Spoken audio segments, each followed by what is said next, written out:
बहुत लोगों के मन में ये प्रश्न उठता है कि ऐसी क्या स्थिति आ पड़ी थी कि माता सीता को भूमि में समाना पड़ गया था। क्या इसके अलावा कोई और विकल्प नहीं था तथा क्या श्रीराम इतने कठोर थे कि उन्होंने बार बार माता सीता के चरित्र पर संदेह किया। आज हम आपको इन सभी प्रश्नों के उत्तर देंगे तथा बताएंगे कि आखिर क्यों माता सीता को भूमि में समाना पड़ा। नमस्कार दोस्तों, आप लोगों से निवेदन है कि इस वीडियो को ध्यान से और अंत तक जरूर देखें और कृपया करके इस चैनल को सब्सक्राइब करें ताकि ऐसे ही वीडियो आप दोबारा देख सके। तो चलिए इस वीडियो को अब शुरू करते हैं। इसके लिए सबसे पहले आपको राजधर्म क्या होता है तथा इसकी क्या परिभाषा है, इसके बारे में जानना आवश्यक है।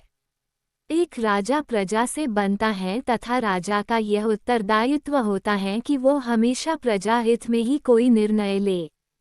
चूंकि एक प्रजा के द्वारा ही राजा का चुनाव किया जाता है तो राजा को अपने सभी निर्णय वही लेने होते हैं जो प्रजा के अधिकांश लोगों का मत होता है, अन्यथा उसे राजा रह जाने का कोई अधिकार नहीं होता। इसी को राजधर्म कहा गया है। जब लव कुश बड़े हो गए तब वे दोनों अपने गुरु वाल्मीकि के आदेशानुसार अयोध्या में गए तथा सभी को रामायण कथा सुनाई। अंत में उन्होंने राज दरबार में स्वयं को श्री राम तथा माता सीता का पुत्र बताया। इसके पश्चात अयोध्या की प्रजा के द्वारा इस पर प्रश्न चिन्ह लगाया गया। श्री राम ने जब ये सुना तो लोकमत को ध्यान में रखकर उन्होंने सीता को स्वयं यहाँ आकर इसका प्रमाण देने को कहा तथा अपनी शुद्धता की शपथ लेने का आदेश दिया। माता सीता ने जब ये सुना तो उनका मन कुंठित हो गया।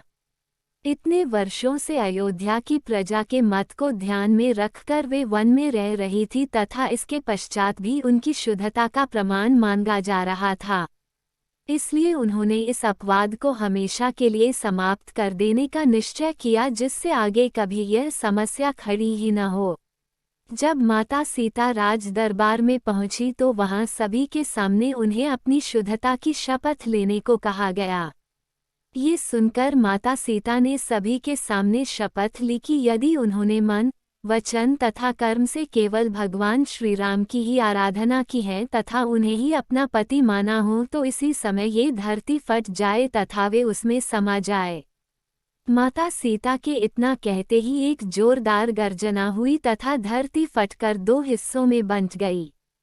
उसमें से धरती माँ अवतरित हुई तथा माता सीता को अपने साथ लेकर चली गई। इस प्रकार माता सीता ने स्वयं के लिए उपजे इस विवाद को हमेशा के लिए शांत कर दिया। तो चलिए इस कथा को यहीं समाप्त करते हैं। दोस्तों, यह वीडियो अगर आपको अच्छी लगी हो तो इस वीडियो को लाइक करें और कमेंट करें। कृपया इस चैनल को सब्सक्राइब करें। धन्यवाद।